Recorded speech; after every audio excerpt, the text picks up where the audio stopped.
Hello, good evening, buenas noches. How is everybody doing? I know we're a little later than usual, but I don't have a good reason. We're here, and thank you to everybody who is joining me live. Um, we are going to talk today about scouting trips.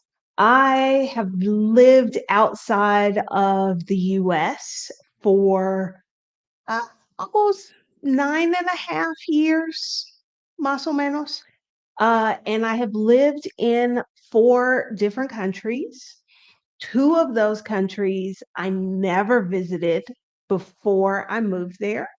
And the other two, while I had technically been there, I had never visited the cities that I ended up living in. And so we're going to talk about like taking a scouting trip. Is that necessary? Do you have to? Can you skip it?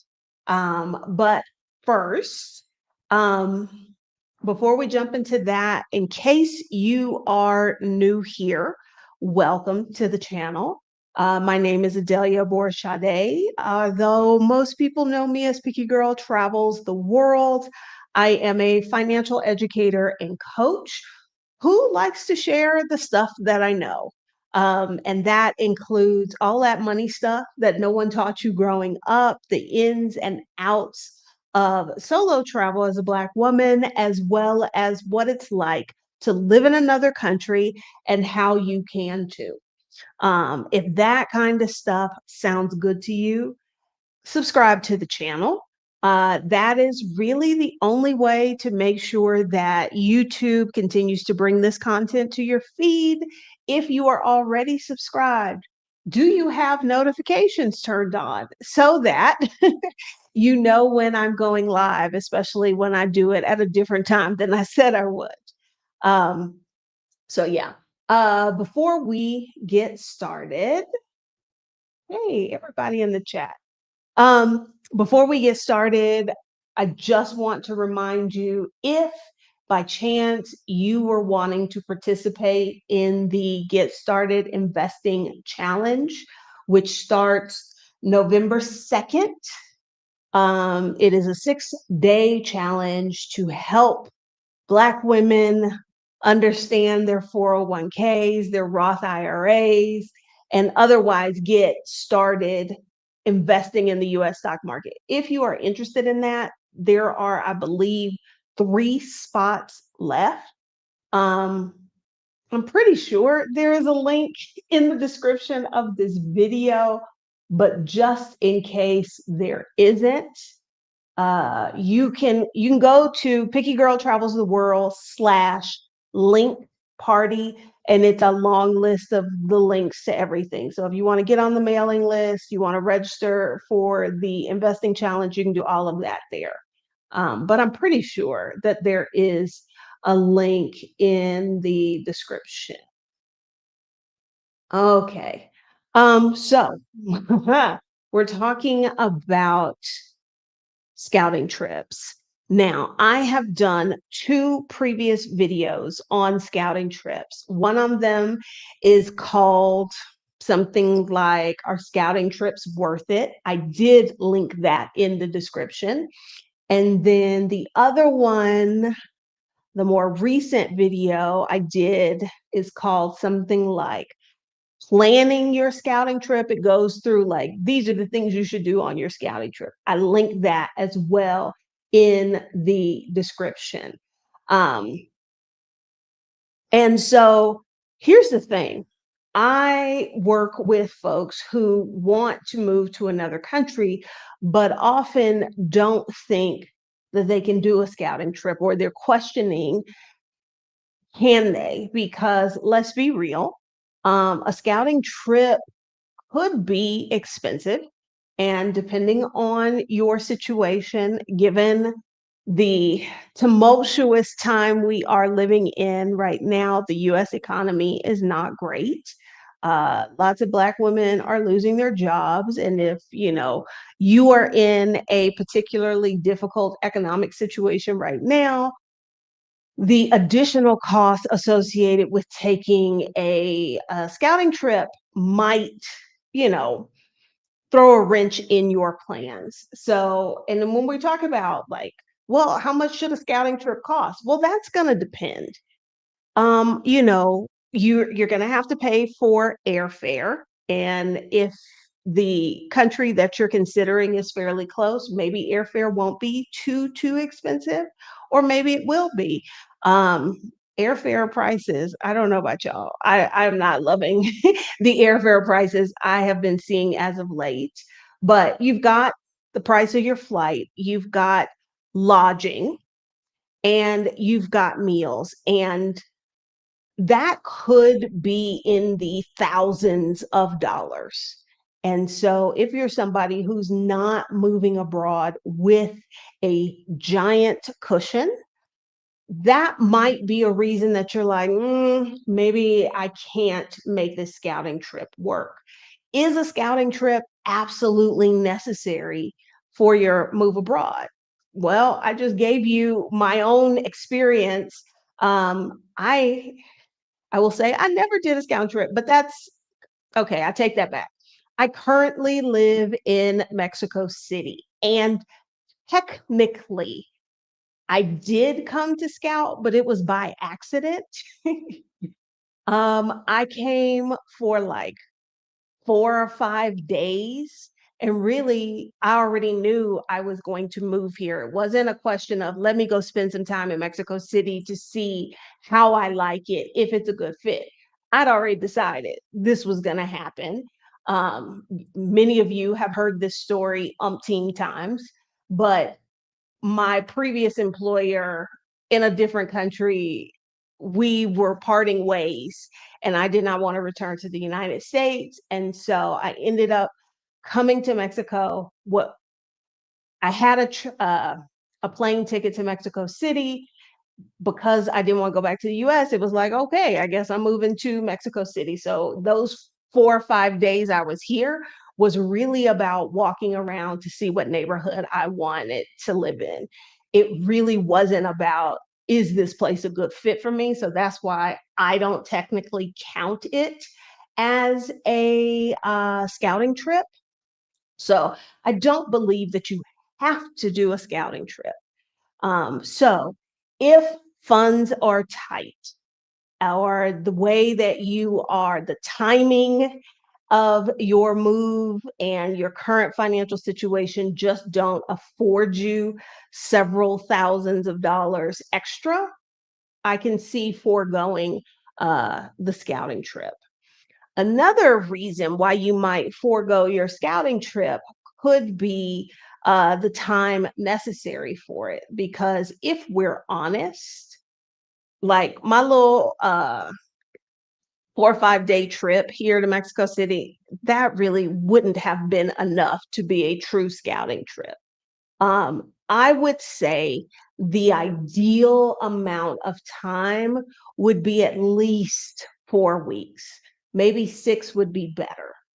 Most folks who are currently working in their day-to-day life, particularly if they're working a traditional 9 to 5 job, may not have 4 or 6 weeks, 8 weeks to take off to go live somewhere else.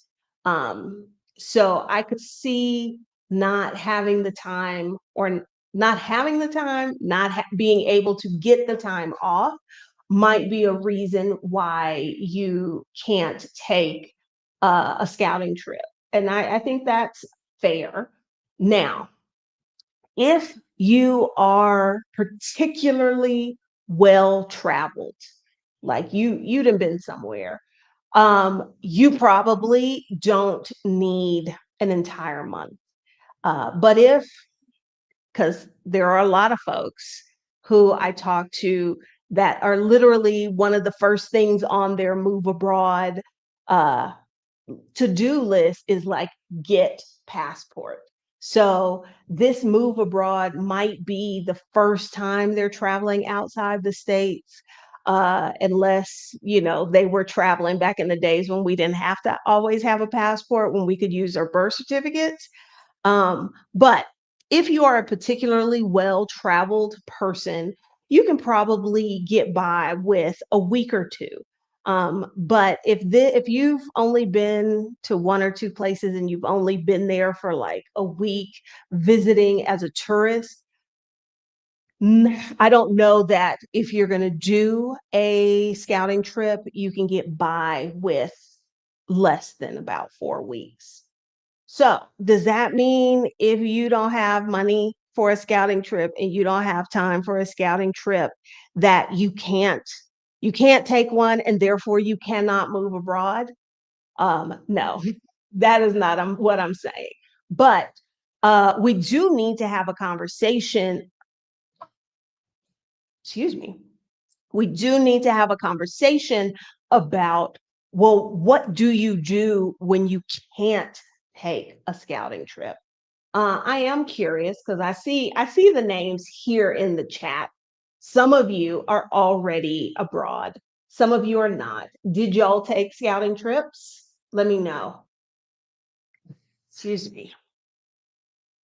But yes, I think you can still go, but I think you have to really put some thought into your research and your preparation if you are not going to take a scouting trip.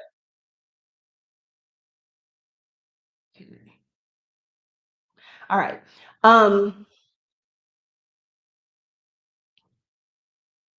So let me know in the chat. Now, here's the thing.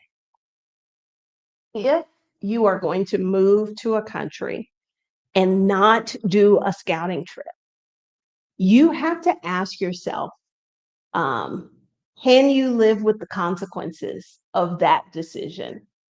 Um, because if you're somebody and you know yourself better than anybody else, if you're somebody who you need to like try it out first, this conversation is probably not for you. Go watch the video that I did about like how to plan your scouting trip, because you know yourself. If you're somebody that's like, I have to be completely 100% sure before I make such a big move, then this again is probably not for you. Um, but if you are going to go through this because maybe you would like to take a scouting trip, but the money ain't there, you can't get the time off from work. And so I don't know what's up with that. You got to ask yourself, can you live with the consequences? And what do I mean by that? Well, let's say you move to this country, you have never been there before, uh, and you don't like it. What is the plan? How do you have to have a plan? Um, are you going to be moving in such a way that you are agile? So, like, you don't like it, you are not importing a container's worth of household goods. Because if you're doing that to go to a place that you might get there and you don't like it, it's going to be really hard for you to pivot and move somewhere else. How well do you pivot? If you're somebody that, like thinking on your feet, having to problem solve quickly, like that gives you anxiety, then it's probably not a good idea for you to move to some place that you have never seen before. Okay. So Diane did not take a scouting trip. I thought that was your scouting trip that you were here on, Diane, when I met you. Uh, D took a 6-week scouting trip. Could have done with a lot less since I lived in many places, traveled outside. Let's see. Okay. MSB went on an organized relocation tour as a senior citizen. All right. Okay. Um, but yeah, if you're going to move to a place that you have never visited before, can you live with the consequences? Can you stomach being there for 6 months, a year, if you don't like it, before you transition? Or are you moving in such a way that you are nimble enough that you get there, you absolutely hate it, that you can pack up and move somewhere else? Um, you know, so that's something to ask yourself is, can I live with the consequences? Now, um, two two of the places that I moved, I really did not like. And again, I was I moved in such a way that I was nimble enough that when I didn't want to be there anymore, I could leave. I'm thinking primarily of my move to Kuwait. Uh, for every place that I moved, I had 3 checked bags.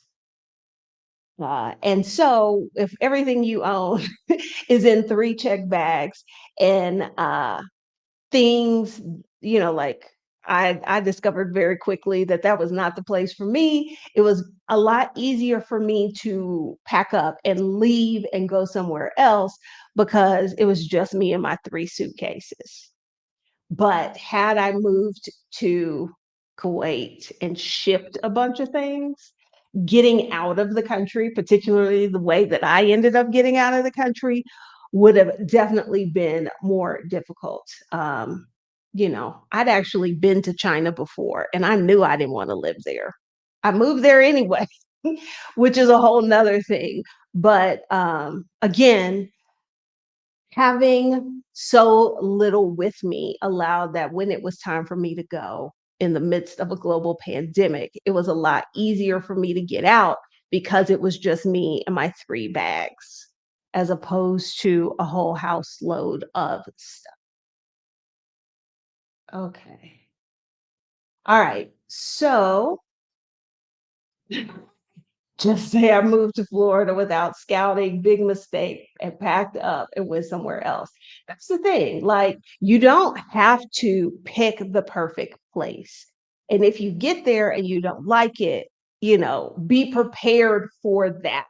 Have the money, have the resources, have another place, like a backup place, a plan B, so that you don't have to stay in a place that you don't want to be.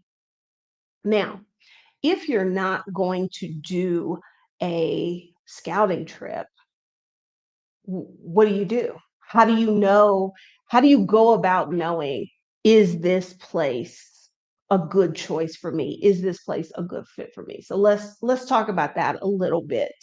Okay, so if you're gonna skip the scouting trip, um, you need to watch YouTube videos about the specific location that you are considering.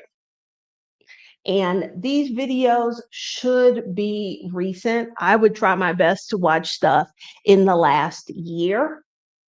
Now, is that to say that older videos don't have useful information in them? No, I'm not saying that at all. But you're trying to up your core knowledge about this place that you have never been to. So the stuff that is going to be most useful and most critical for you is going to be more recent content. Living here in Mexico, I can tell you the way they did something 2 years ago is not the way they do it today. Um, and so uh, watching videos about, like, oh, in 2020, the world is a different place than it was then. Um, so yeah, I would watch YouTube videos um, that are more recent, and specifically, I would look for like day in the life videos, like this specific city that you are considering, not videos from tourists. Let's be clear on that. I'm not talking about watching videos for people who don't live there. You want to find content from people who live there. You want it to be recent content. I think when people do like day in the life, like come with me while I do XY thing, can give you some insight into that particular place or somebody's channel. Like on my channel, I often do interviews with people who live in different places. If it is a channel that's got an interview with someone who lives in your target location, I think those would be good videos to watch along with like Q&A style videos. I think that would be a good idea as well. Now, what I would tell you not to look at are like short form videos, TikToks, IG Reels. I don't think those videos are long enough to give you the level of information that you need. Okay. So that's where I would start. Long form videos, specifically ones that are recent in the last year. I would specifically try and find creators who have similar circumstances to yours, similar desires to yours. I just saw, screen went away. I just saw a Ford say, I have school age children, so it's a little more tricky for us. So I would specifically look for creators who are making content in the place that you are considering that have children as close to the age of your children as possible. And I know you might not be able to find that, but I think it is important that if you're trying to build up your knowledge of what this place might be like for you, that you want to find people whose situation mimics what yours would be as much as you possibly can. Um, so again, that's something to keep in mind. Of course, online communities. Um, we've talked about this a ton of times.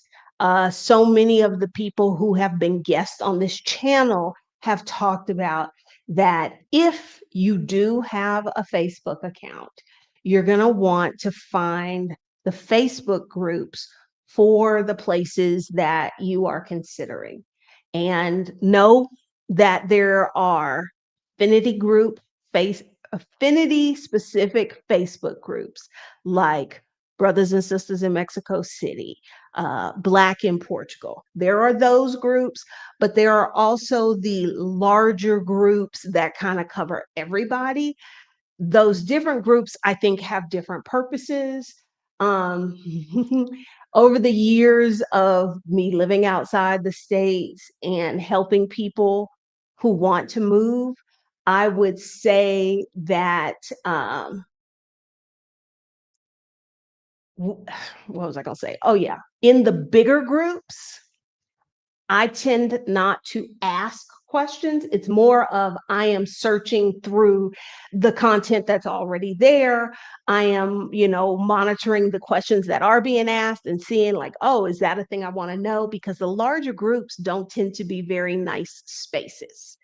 Um, and that if I am going to ask questions, I'm going to ask questions in the specific groups, like the moms in, Chiang Mai group, or the brothers and sisters in Merida, or what have you. I'm going to ask my questions in those smaller, specific group questions, specific places. But in those large groups, folks act like they don't have home training.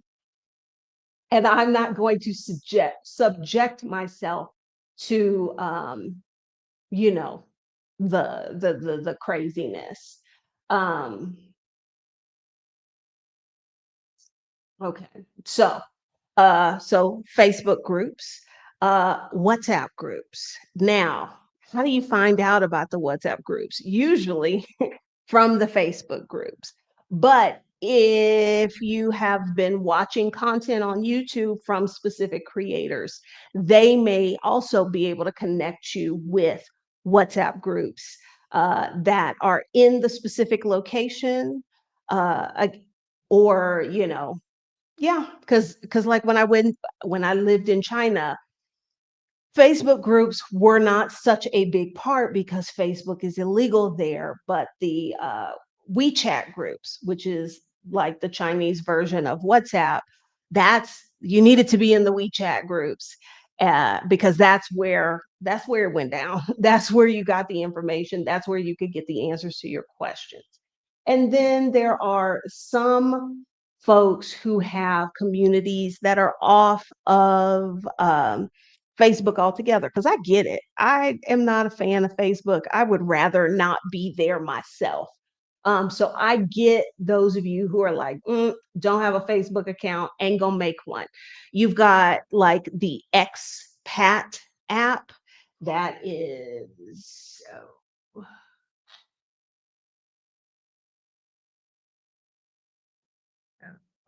I'm typing that. Okay. So like the Expat app, that is Black folks who are traveling, who have moved abroad, who are wanting to move abroad, who are studying abroad. That may be a place where you can get some questions answered, or where you can connect with people to get into the WhatsApp groups for a specific destination, or somebody like Exodus Summit. What was Exodus Summit? 2 weeks ago? What is time? Yeah. No, okay. Last last week. Gosh, Exodus Summit it ended last week. Um, and so exodussummit.com, we're trying to type and talk /community. They have a community that is not on Facebook. Uh, so you don't necessarily have to be on Facebook to get in community with folks who can answer questions and provide feedback for you. But Facebook groups are definitely a good place to be. Finding out about the WhatsApp groups, other online spaces like the Expat app and like the Exodus Summit community, which is not on Facebook. Okay, so that's where I would go after I checked out YouTube, because in addition to, checking out like cost of living websites and tools, and looking at like, how do I get this visa, so on and so forth, I want to get a feel for the place. And this is why I recommended, YouTube, looking at long term, not long term, long form content. You know, Travel Gal talked about when I took y'all with me when I got these glasses. I try and make that kind of content so people can just see, like, what does my life look like? What is it? What is the day to day look like um, in a particular place? Okay, so starting on YouTube, looking at day in the lives, Q&As, looking for creators who have a similar situation to yours, getting into online communities. Now, here's the thing. You're not just going to get into these Facebook groups or these online communities for the hell of it. You are getting there to ask good questions and ask lots of them. Remember, this is supposed to help you build up your store of knowledge about this place, increase your understanding of what it's like, so that you can determine, is this a place I could move to? Okay. So notice I said ask good questions. I don't know if it is the teacher in me or what, but that is probably my biggest pet peeve, is the poorly asked questions people put online, and then like they're not getting the answer that they need. And so this is how you end up with people who end up moving to a place and they're like, oh, y'all lied to me. It's not like X, Y, and Z. And it's like, no, you asked the shitty question. And so you got an appropriate answer. So I want, particularly, this is actually a message for everybody, but particularly the folks who are going to forego the scouting trip. You got to ask good questions. Okay. And so this is what I'm talking about. I will see somebody post. I've seen this in WhatsApp groups. I've seen this everywhere that I have been in the Move Abroad space online. Somebody will post like, what's it like living in France? That's a shitty question. What is it you're trying to find out with that question? It's French. That's what it's like living in France. That is a shitty question. Or I see this one a lot. Does anyone live in Portugal? Now, that's a yes no question. Does anyone live in question? So you're gonna get people who reply, yes, I do. And then you've got to ask a follow-up question to that. That's a crappy question. What is it that you actually want to know? Because here's the thing. When you post like these broad general questions like that, the folks who live there, they don't want to answer that. So that question might sit there and go unanswered. And then you're like, oh, these people who live here are mean. Nobody wanted to give me feedback. Well, you asked a shitty question and they didn't want to waste their time. Okay. So don't ask a shitty question. So think about what is it that you actually want to know. Okay. People don't have time. They don't have the desire to go back and pull from you what it is that you want to know. So you need to think about what are the things that are going to help me decide if this is the place for me. That is going to be different for everyone. Okay. So a question like you might be in the Black in Portugal group, and then you might say something like, I think I want to move to Portugal. What's the best city? That's a horrible question. Those you haven't given those people any information about yourself. They don't know what's important to you, what you're looking for.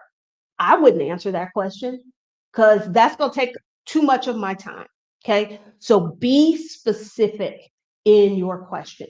What is it that you want to know?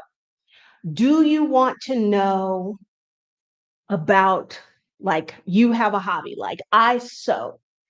I might ask about the availability of sewing machine repair places, fabric stores. I might just, before I get into that, because that is kind of niche, I might ask, hey, I might say, like, hey, I'm a sewist. Are there any sewists in the city? Where do you go to get notions? Okay. Um, Specifically, after I had lived in Honduras for a year, and mind you, when I moved to Honduras, I would imagine this is still true now. It's not really a place that foreigners move to.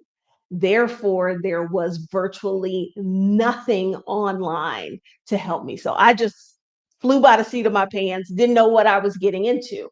And after living there for a year and having the unique dietary preferences that I do, um, my ability to get peanut butter in Honduras was severely limited, which is a reason I knew I couldn't live there, right? So, one of the very first questions I asked when I joined Brothers and Sisters in Mexico City was, can I buy natural peanut butter where the ingredients are just peanuts and maybe a little bit of salt? Because that's a very specific question for me and will impact the quality of my life in a place. So you've got to ask questions that are going to help you determine, is this place a good fit? Do you want to know about hobbies? Do you want to know about transportation? Do you want to know about Are local people going to chat you up? Are there specific products that you need? Now, if you're like, I need this very specific niche hair product from a specific brand, well, I where you move, like that's so I didn't need a specific brand of peanut butter, but I did need peanuts. I either needed natural peanut butter or the ability to buy peanuts in bulk so that I could make my own. You might want to know about like how do y'all pay your bills? Like what is that experience like? What is the process? Um, Again, coming back to thinking to yourself before you ever post anything, what is necessary for me to know in order to determine if this is a good fit? Okay.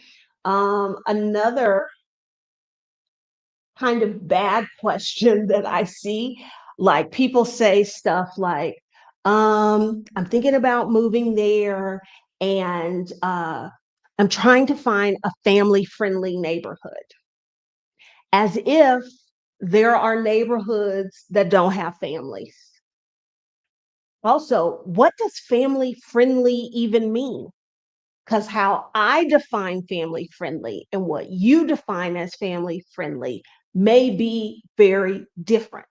So, a better question would be to ask or to say, like, my kids are 10 and 13.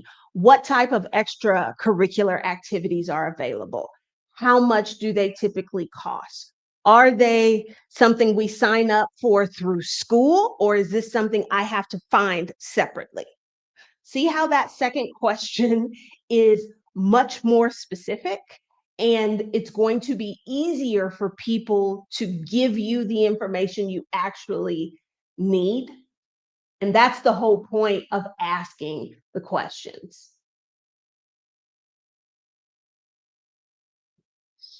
Talking about please use the search feature. Oh, yes.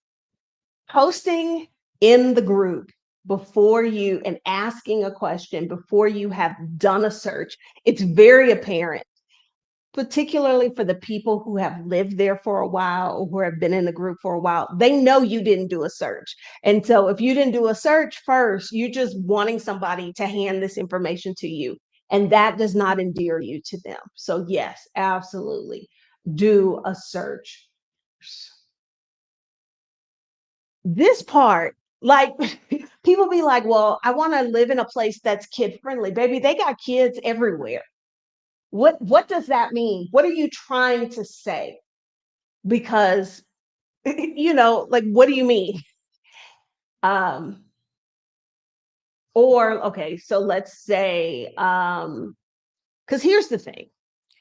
Do you want people's opinions or do you want objective answers? So folks will post like, I'm thinking about moving to Lisbon. How do you how do you like living there? Do you like living in Lisbon? Well, somebody could live there and absolutely hate it. People would ask this in some of the Kuwait specific groups, like, do you like living there? And I would be like, no, I hate it. This place sucks. Does that help them determine if the place is a good fit for them? I don't know. Finding out that other people hate this place or love this place doesn't really mean anything if you don't know anything about them. Maybe I'm just a bitch and disagreeable and I'm not ever going to like some place. Or maybe I like living in really hot, difficult, uh, difficult, expensive places. So asking people's opinions, don't do that. And so instead of saying like, do you like living in Lisbon? A better question would be to ask, what do you like about living in this place? What do you dislike? Because there is also another level of this that, like, you don't know what you don't know about a place. So, yes, you're going to ask the questions that are specific to your situation, specific to your needs list. But a question like, what do you like about living here? What do you dislike? That might give you a broader pool of data that may then key you into some things that you didn't consider. Like, I'm thinking about a lady who was coming to Mexico City and had planned an entire scouting trip, but had no idea that Mexico City was subject to earthquakes. Mexico, mind you, Mexico gets the most earthquakes of any country in the world each year. So when I looked at that, I'm thinking, okay, you've not been asking the right questions because this woman had a paralyzing fear of being buried alive. If that's something that's going on with you, you should be asking about that, like natural disasters. What are the specific natural disasters y'all have to deal with living in this part of the country?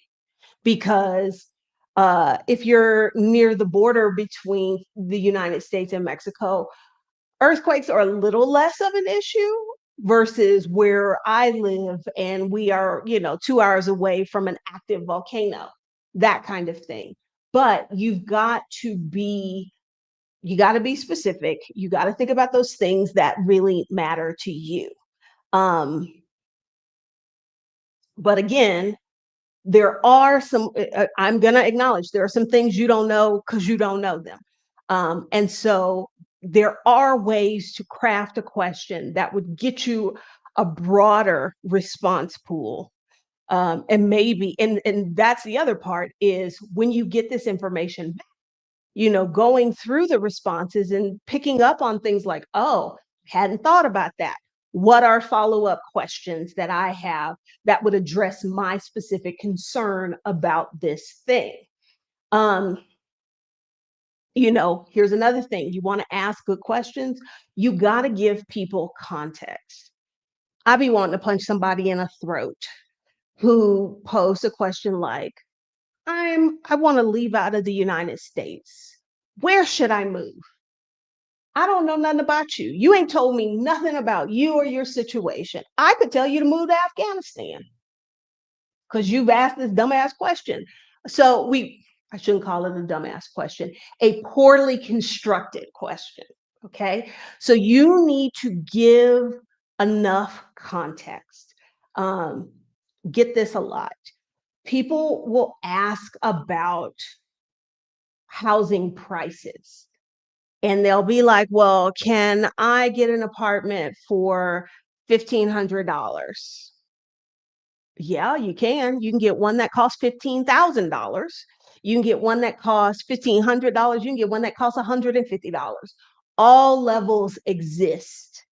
So you should be providing context about the kind of amenities you are looking for, the areas specific to the country, specific to the city that you are considering, because apartment price is going to vary by the level of trim in the level of finish in the apartment as well as the neighborhood. And that is true pretty much for um, pretty much any place in the world that is going to matter. So when you are asking somebody a question, particularly if you insist on asking people to give you their opinion, you need to give some context, because they can't make a suggestion for you if they don't know who you are. Um, Okay. Here's another thing. Because remember, you are asking questions that are helping you gather the information so that you can determine, is this place going to work for me? Is this going to be a good fit? Um, assume that nothing is the same. Too many people. Can y'all tell that this is a bit of a pet peeve of mine? Too many people ask questions and they are using their experience. US Americans do this more than anybody else. They are using their experience in the United States as the basis. Like, oh, this is how it works in the US. Obviously, it works that way in other places. And it does not. Okay. So assume that nothing is the same. You want to know about apartments? You should ask, hey, I'm looking for a furnished apartment. What does furnished usually mean there? What things are included? Same thing with unfurnished, because we've talked about this in Mexico. Unless it says specifically that it includes a kitchen, it may not. It may just have an empty room where your kitchen can be. In the Netherlands, and I believe in Germany, when you rent an apartment, the floor may not be included.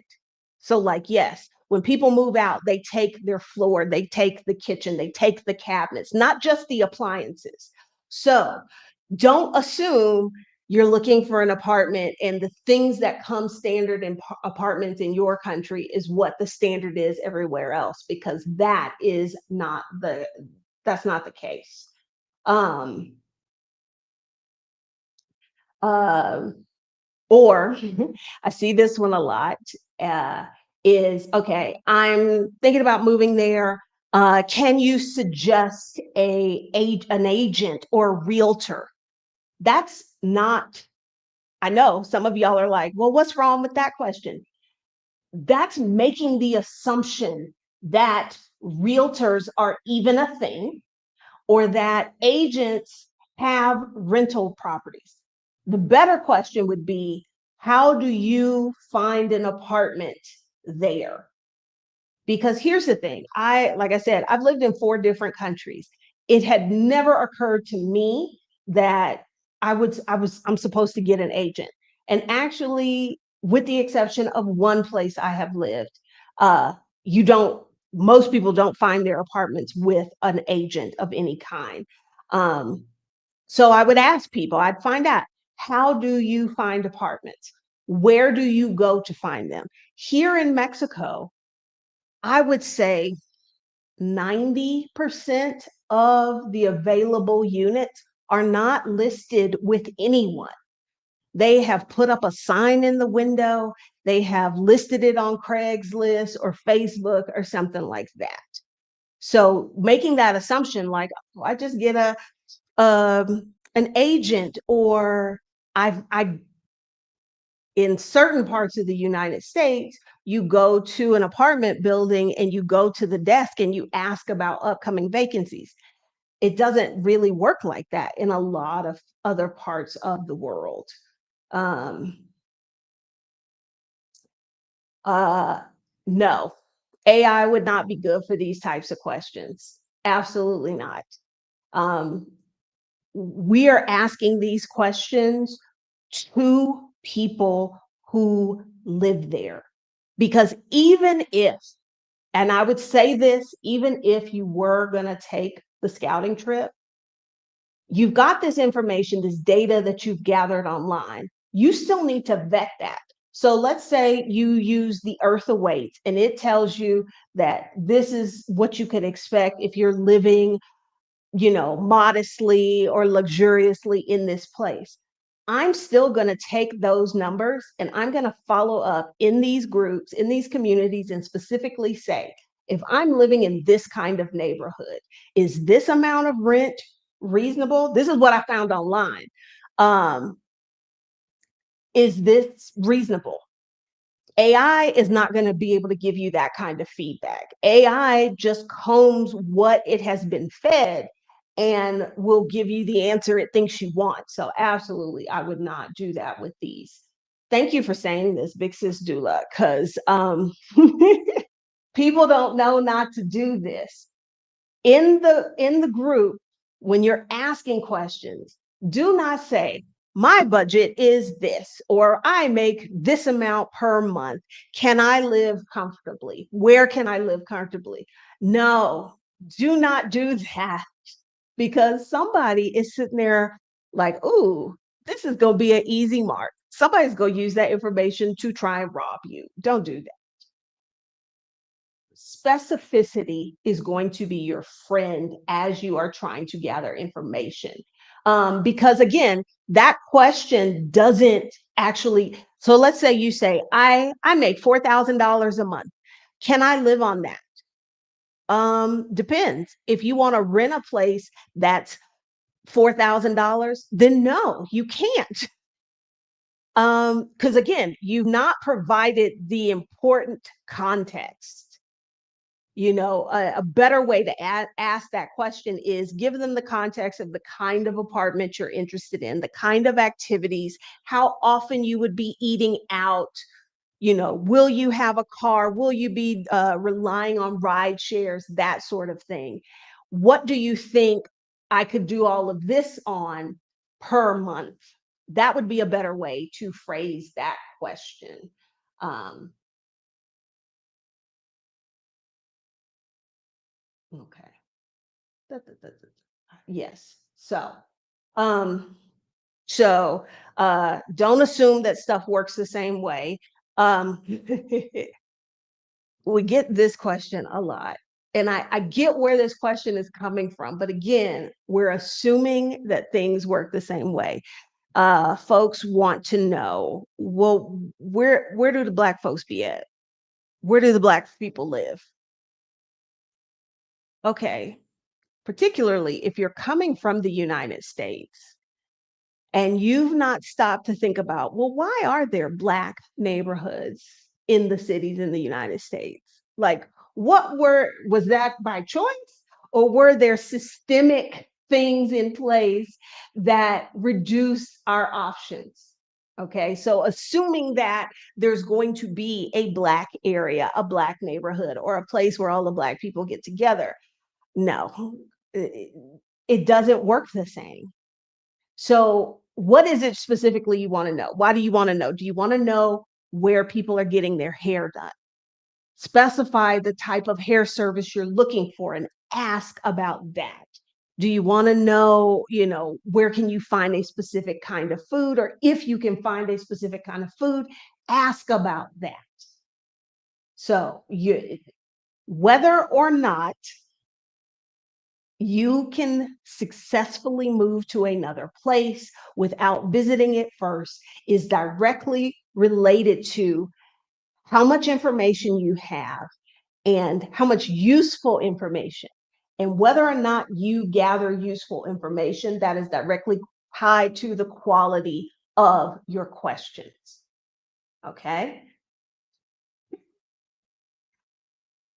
Uh, the number of times folks have come now, y'all, I didn't get that when I lived in China because there in the city I lived in, it was a city of like 8 or 9 million people. I think there were 5,000 foreigners total. So I didn't get that there. But I get it a lot here in Mexico City because I am one of the admins for the Brothers and Sisters of Mexico City Facebook group. And I was blown away. I was like, why are people asking this? Because this is a city of 22 million people.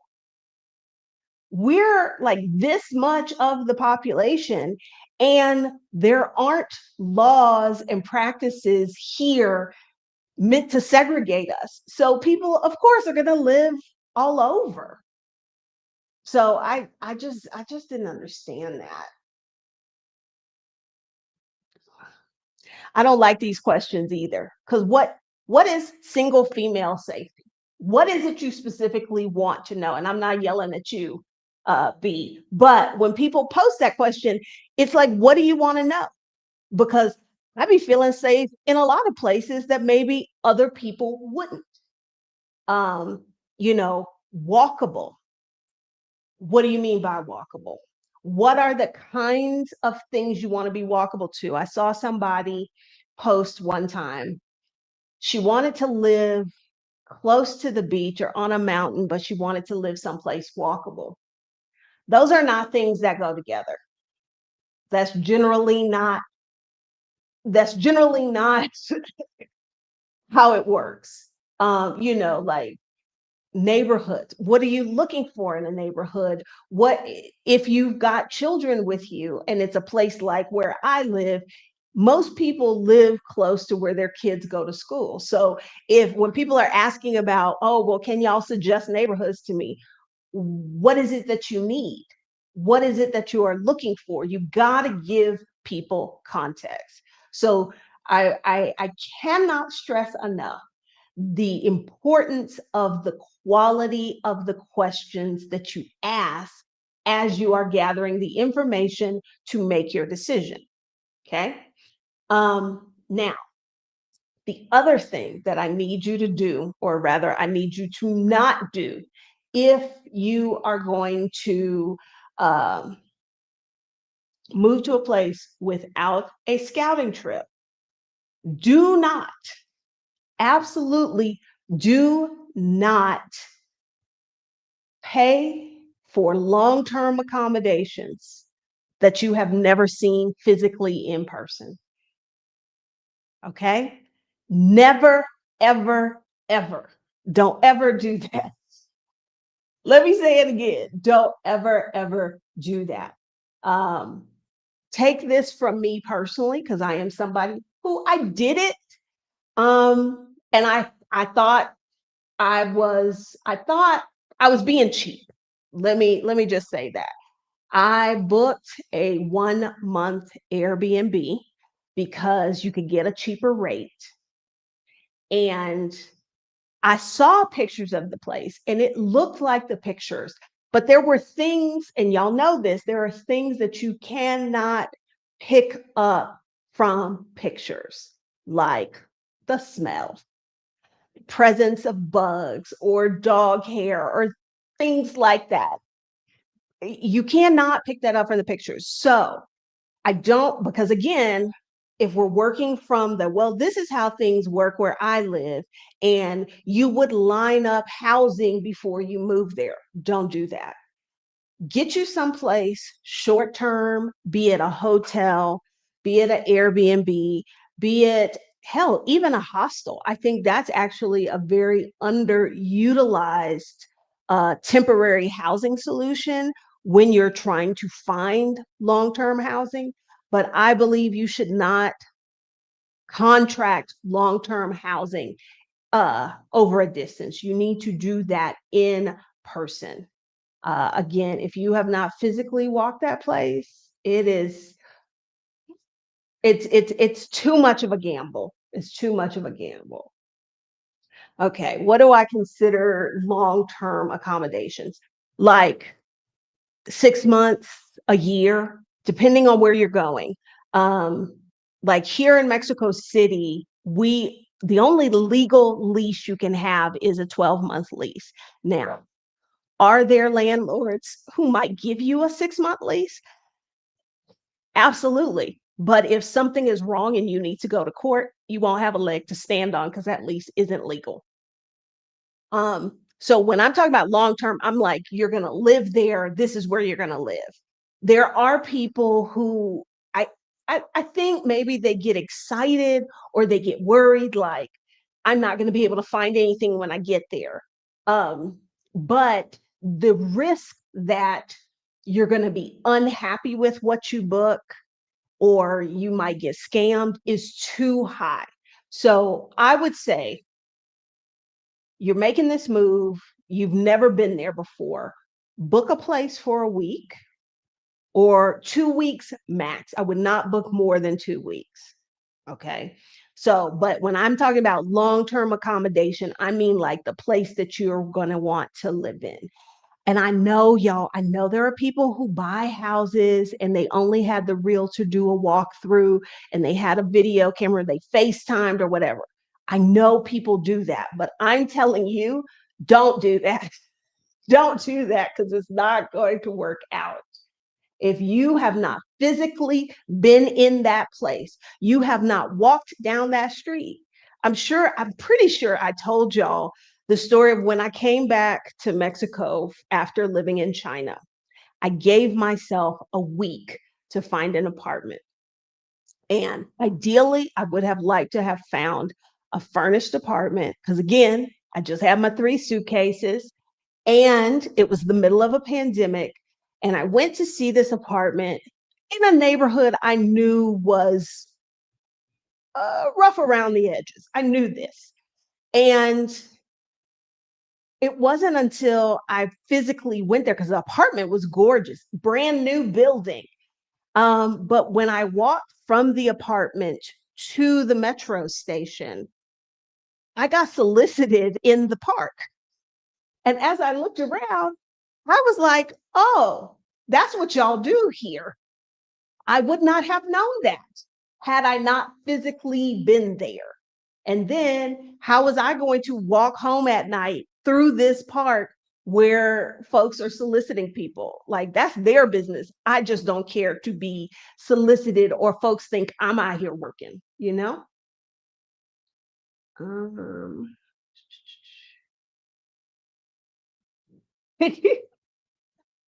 Oh, well, here, this is absolutely buyer beware. Like, if the quality or quantity of the men is part of your deciding factors of whether or not a place is going to work with you, you definitely got to be specific about those questions. Okay, you have to be specific.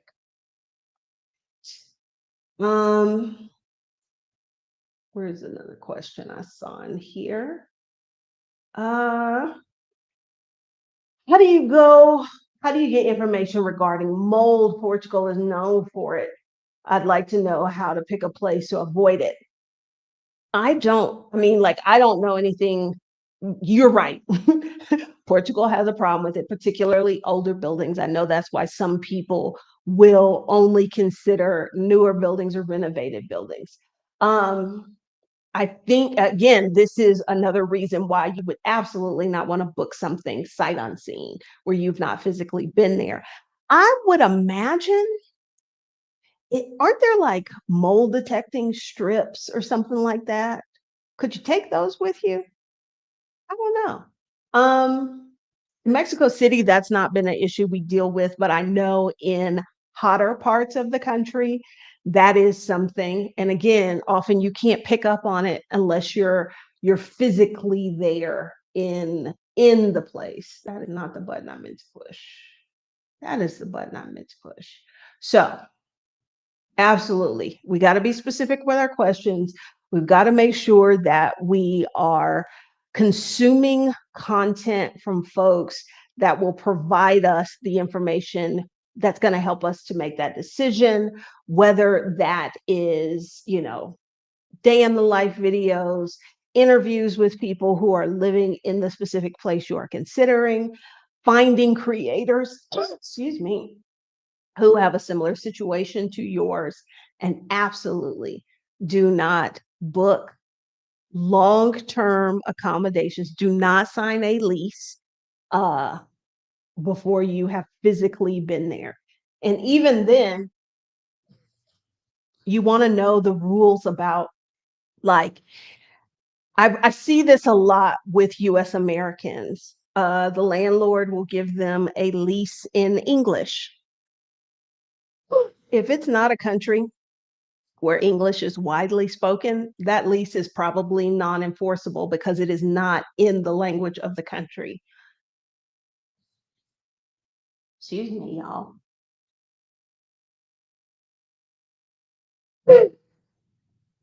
So sorry. Okay. Are there opportunities to have your information and documents translated to the country's language while in the chosen country or in the US? It depends on the documents, particularly if it is something that is going to be used for residency. If you're applying for residency before you get there, they probably have specific translators that they worked with in the country that you're in before you go there. Or let's say you've got minor children and you intend to enroll them in schools. You're going to need their birth certificate and all of that stuff. It's going to need to be apostilled and it'll probably need to be translated. That stuff I would probably get translated once I get there, because often you need to have a certified translator or a translator off of this specific list. Like, there's a certain qualification that the translator must have, and that's usually within the country that you move to. So I think, again, if there are documents you need to get your visa prior to arrival, if they require translation, you can do it in your home country. But if it is something that you're going to use as a later date, I would get the translations done in country and find out what are the specific rules for the person doing the translating. All right, y'all. That's all I got tonight. I hope that this was helpful. I saw somebody early saying that they were in the midst of trying to make this decision. Should they take the scouting trip or not? Again, in the description, I've got a link to my other two videos about scouting trips. If you are going to take one, and mapping out like what should you do, what kind of stuff should you do, and if you are considering the Get Started Investing Challenge, which starts November 2nd, I believe there are still 3 spots left for that. Otherwise, I will see y'all next time. Bye, everybody.